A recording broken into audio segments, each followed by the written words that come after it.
حضرت محدث اعظم پاکستان مولانا سردار احمد صاحب رحمۃ اللہ علیہ بڑے مصروف آدمی تھے، پر بڑھاپے کے عالم میں بھی نا شیخ الحدیث تھے. شاید اتنے کسی کے شاگرد دنیا میں ہوں جتنے حضرت کے تھے.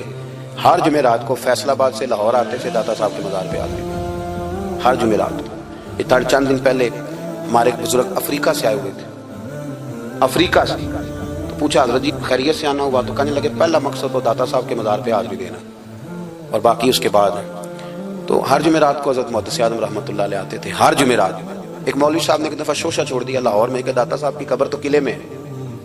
لوگ شوشہ چھوڑتے رہتے ہیں نا کہ چلو کسی طریقے سے بندے ہٹائے جائیں، پر جن کی محبت اللہ دلوں میں پیدا کرے وہاں سے کیسے ہٹایا جائے؟ وہ جی ادھر قبر ہی نہیں، وہ تو قلعے میں ہے. وہ تجھے کون بتا گیا؟ کہتا جی میں نے ایک روایت پڑھی، فلانے بندے نے لکھا. چلو جی الجھاؤ بن گیا. ہمارے ہاں جو کوئی نوکھی بات کرتے اس پہ بحث بھی شروع ہو جاتی، بڑی لہد ہوئی، بڑا کچھ ہوا. سید ابو البرکات شاہ صاحب ایک بہت بڑے عالم گزرے ہیں، داتا صاحب کے مزار سے تھوڑا سا آگے بڑھیں تو حزب الاناف بہت بڑا مدرسہ ہے، اس کے وہ شیخ الحدیث تھے، اعلیٰ حضرت کے خلیفہ تھے، سید تھے.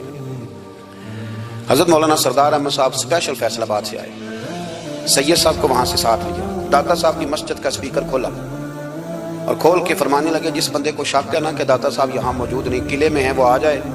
میں داتا صاحب کو آواز دوں گا، داتا صاحب قبر سے بول کے کہیں گے میں اندر ہی ہوں، آ جائے. میں آواز دے، بات ویسے کافی بڑی ہے، آپ کے اگر ذوق اس پر توجہ دے تو داتا صاحب اندر سے بولیں گے اور کہیں گے کہ نہیں میں یہی ہوں. وہ سید صاحب کہتے ہیں کہ مینوں تو ایک گھر تیری دسی گل ساتھ ہی لے آئے ہو، وہ گھر میں بتانا تھا. اور کہتے ہیں جبہ کھینچ کے نا محدث اعظم کا کہنے لگے مولانا آپ نے بڑا دعویٰ کر دیا ہے، بڑا دعویٰ کر دیا آپ کہ داتا صاحب اندر سے بولتے، بڑا دعویٰ ہے. مولانا سردار احمد صاحب فرمانے لگے سید صاحب اپنی مرضی سے نہیں کیا، داتا صاحب سے پوچھ کے کیا ہے. داتا صاحب نے مجھے کہا ہے تو آواز دینا اور میں اندر سے بول پڑوں گا. پر میں کل شام تک ادھر بیٹھا ہوں، جس کا دل کرے وہ آئے. میں انشاءاللہ تعالی آواز دوں گا اور علی بن عثمان حجویری قبر کے اندر سے بولیں گے. لیکن چونکہ پیچھے کرم تھا نا، لہذا آیا کوئی بھی نہیں. پہنچا کوئی بندہ تو یاد رکھیں اللہ کے بندوں سے پیار کریں. تنقید والے بندے ساری زندگی بیچارے اسی کھاتے میں رہے، کچھ نہیں بن سکا، خود بھی بے سرور رہے، دوسروں کو بھی بے سواد کیا.